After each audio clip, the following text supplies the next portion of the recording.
Break के बाद फिर एक बार स्वागत है आपका सी न्यूज़ भारत पे। वक्त हो गया उत्तर प्रदेश बुलेटिन का। इस बुलेटिन में बात होगी अमरोहा की, जहां देर शाम सनसनीखेज वारदात से इलाके में दहशत फैल गई।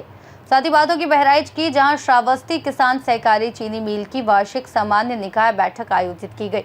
ऐसी तमाम खबरों पे करेंगे विस्तार से चर्चा। अमरोहा नगर के मोहल्ला चकली में शुक्रवार देर शाम सनसनीखेज वारदात से इलाके में दहशत फैल गई। बताया जा रहा है कि पुराने झगड़े की रंजिश में पड़ोसी जाकिर ने अपने साथियों से मिलकर फहीम पर ताबड़तोड़ फायरिंग कर दी। गोली लगते ही फहीम लहूलुहान होकर जमीन पर गिर पड़ा। मौके पर ही उसकी मौत हो गई। वारदात की खबर लगते ही मोहल्ले में अफरा तफरी मच गई। सूचना पाकर पुलिस अधीक्षक अमित कुमार आनंद और अपर पुलिस अधीक्षक अखिलेश भदौरिया फोर्स के साथ मौके पर पहुंचे। पुलिस ने घटनास्थल का निरीक्षण कर शव को पोस्टमार्टम के लिए भिजवाया और परिजनों से पूछताछ की। पुलिस टीम आरोपियों की गिरफ्तारी के लिए दबिश दे रही है। ये अभी एक सूचना प्राप्त हुई थी थाना अमरोहा कोतवाली नगर। इसमें गन शॉट इंजरी का एक कोई केस था। यहाँ उसको जिला अस्पताल लाया गया था। यहाँ व्यक्ति को मृत घोषित किया गया, उसके सबको यहाँ मौतरी में रखवाया गया। इसको गन शॉट की इंजरी है और इसका नाम फहीम आलम है, जो चकली मोहल्ला का रहने वाला। इन्हीं का पड़ोसी जो इनके कुछ परिवार से संबंधित भी, दूर के रिश्तेदार भी है, जाकिर। परिजनों का आरोप है कि उसने अपने कुछ साथियों के साथ इनको फायर किया था, जिससे इनकी मृत्यु हुई है। इसमें तहरीर लेके अभियोग पंजीकृत किया जा रहा है और बहुत जल्दी इन अभियुक्तों की गिरफ्तारी कर ली जाएगी। हमारे साथ तो जुल्म हो गया। मेरा भाई घर से गया था बहन के यहाँ, रिश्तेदार के यहाँ किसी। अब ऐसे क्या पता था उसे, उसके लिए फील्डिंग जमी पड़ी 5-7 लोगों की। ये लिख लेगा यहाँ से तो हम हमला करेंगे। वो हुआ, मेरे छोटे भाई को मौके पे ही गोली मार दी, छुए मार दिए। वो मौके पे मर गया मेरा भाई। क्या नाम था? फहीम नाम था मेरे भाई का। ये घटना कहाँ है? ये हुई है कायजादों में, चांद सूरज के इमामबाड़े के पास। आपसे कितने बड़े थे वो? मुझसे बहुत छोटे थे, 5वें नंबर के भाई थे हमारे। क्या कारोबार करते थे? वो कुक थे, बावर्ची थे, कुक, बड़े अच्छे बावर्ची थे। पहले की कोई रंजिश है? बहुत पुरानी हमारी आपस की हुई थी 20-25 साल पहले, मगर वो बात तो हम भूल गए। हमें क्या पता था इन लोगों को। आज भी जब भी हमें मारा था इन लोगों ने, जब हम छोटे थे, पुरानी बात है। अब क्या मामला चल रहा है? अब कुछ नहीं, अब पुलिस मौके पे वो डेड हो गई उसकी। अब भाई सरकारी अस्पताल में सुबह उसकी वो होगी।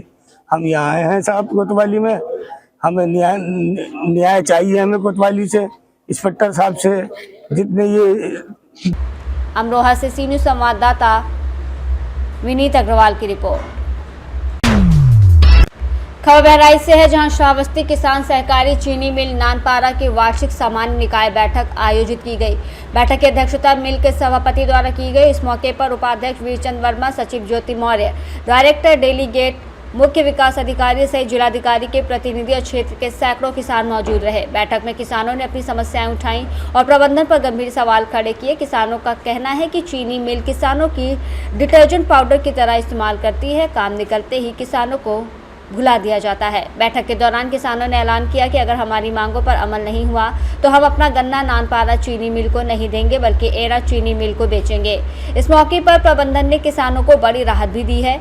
घोषणा की गई कि अब किसी भी किसान को गन्ना उतरवाई का 1 भी रुपया नहीं देना होगा। इधर झाला, अरगोड़वा और राजपुर सेंटर के किसानों ने बैठक में साफ चेतावनी दी है कि बिना हमारी अनुमति के सेंटर नानपारा चीनी मिल में किसी भी हाल में ना दिया जाए।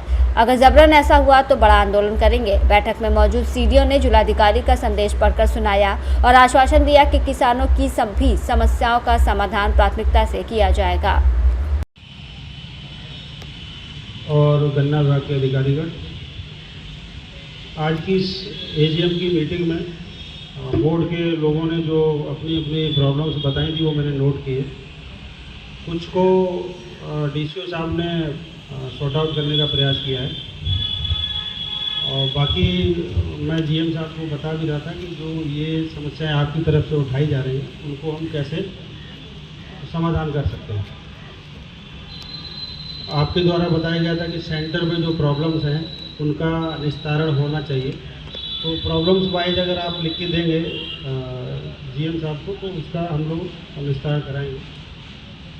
ट्रांसपोर्टेशन की मेन समस्या आपकी जो कई लोगों ने बताई और आपने भी इसको उठाया था, मुझे लगता है ट्रांसपोर्टेशन में टेंडर के माध्यम से ही होता होगा। और कुछ जो स्मार्ट ट्रांसपोर्टर है वो रेट कम करके अपना लेके चले जाते होंगे। ये इशू रहा होगा इसमें। उसमें नियम यही है कि जिसका कम आएगा हम उसी को देंगे, लेकिन यदि कोई लेने के बाद सप्लाई देने में या वो काम करने में पीछे हटता है तो हम उसको ब्लैक लिस्ट करने का पावर रखते हैं। पिछले 3 साल में जिसने भी इस तरीके से टेंडर लेके और आप लोगों को परेशान किया है, मैं डीसीओ साहब से ही बोलूँगा कि उनको लिस्ट आउट। बहराइच से सीनू संवाददाता रामनिवास गुप्ता की रिपोर्ट। हरदोई के थाना माधोगंज क्षेत्र में टप्पेबाजी की बड़ी वारदात को अंजाम दिया गया। बता दें कि भैंस खरीदने जा रहे राम रहीस से टप्पेबाजों ने 50,000 रुपए छीन लिए। पीड़ित माधोगंज चौराहे पर वाहन का इंतजार कर रहा था और इस बीच 2 मोटरसाइकिल सवारों ने खुद को नीमसार जाने वाला बताकर भरोसा जीतकर राम रहीस को बाइक पर बैठा लिया। सूरतपुरा पहुंचने पर बहाना बनाकर पीड़ित को बाइक से उतार दिया और मौका पाकर फरार हो गए। जब पीड़ित ने जेब टटोलते हुए देखा तो 50,000 रुपए गायब थे। पीड़ित ने थाने में तहरीर दी है। भैया हमारी जा रहे रहन बालामऊ भैंस लेने, घर से आए लड़का छोड़ को हमका माथा मुझे थोड़ा बैंक गए हम और साहब के बाद हम बघोली बस टेम्पो स्टैंड पे हम गए साहब तो खड़े रहन सवारी चक्कर में यहाँ। और तब तक साहब 2 बाइक वाले आई गए, कहा भैया हमको नीमसार जाना है और टेम्पो होते लेट, सवारी में कितनी रहती तो हम जल्दी हो निकल जाएंगे। तो कहा भैया नीमसार जाना है, तो हमने कहा नीमसार आप सीधे चले जाओ बघोली होके। तो कहा आपको कहाँ जाना है, तो हम कहे बघोली जाना है यार हमको। तो कहने आप बैठ लो, हम साहब बैठ लो पर बैठ लो और थोड़ो चले हुए नहारी पार हमारे पैसा काट दें। नहारी पार करीब 1-1.5 किलोमीटर दूर जाए कह हम जब उतरने उतरने कहने हमारे बर्रैया घुस गई हेलमेट में, यहाँ गाड़ी धीमी करें हम उतरे हुए गाड़ी पर रहो और साहब हम देखो हाथ धरो जेब पर पैसा ही नहीं। तो हम चिल्लाने फिर अपने दोस्तों से फ़ोन करो, दोस्त लोग गए थाने आने गए। थाने जाके साहब अब पहले एप्लीकेशन बहुत देर बाद कहना एप्लीकेशन न देना, फिर पूछी तो कहना एप्लीकेशन दे दो। फिर दरोगा साहब बोलते रहे तो एप्लीकेशन लिखवाई।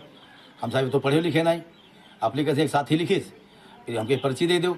पर्ची भी उन्होंने नहीं दी, कहना हम तो तुम्हारी कार्रवाई कर ही रहे हैं, पैसा हमसे मिलेगा और ऊपर थोड़ा पैसा दे देगा। साहब शाम तक बैठे रहे, कहले घर को जाइए आप, कहले देखो हम देखते हैं इसको। नाम राम रहीस, गांव सराय। हरदोई से सीनू संवाददाता जितेंद्र कुमार की रिपोर्ट।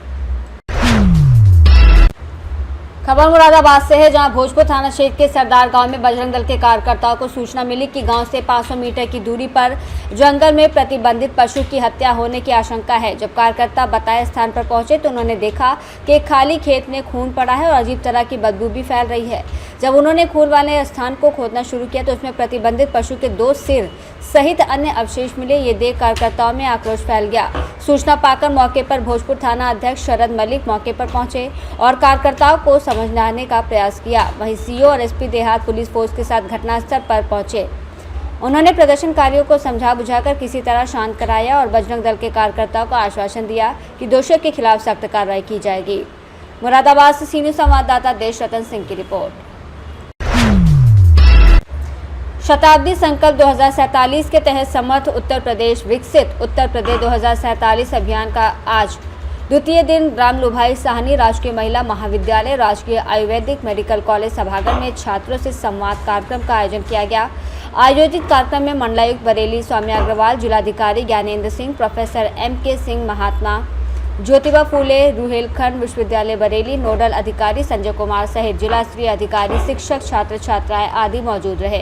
कार्यक्रम के दौरान मंडलायुक्त स्वामी अग्रवाल, जिलाधिकारी ज्ञानेंद्र सिंह ने छात्र छात्राओं का मार्गदर्शन किया। वहीं राजकीय आयुर्वेदिक कॉलेज के छात्र छात्राओं द्वारा अपने विचार रखे गए, जिसमें विलुप्त हो रही जड़ी बूटियों का संरक्षण, बीज बैंक, औषधियों की गुणवत्ता की जांच के लिए प्रत्येक मंडल में एक लैब, अनुसंधान के लिए संसाधन उपलब्ध कराने जैसे सुझाव दिए गए।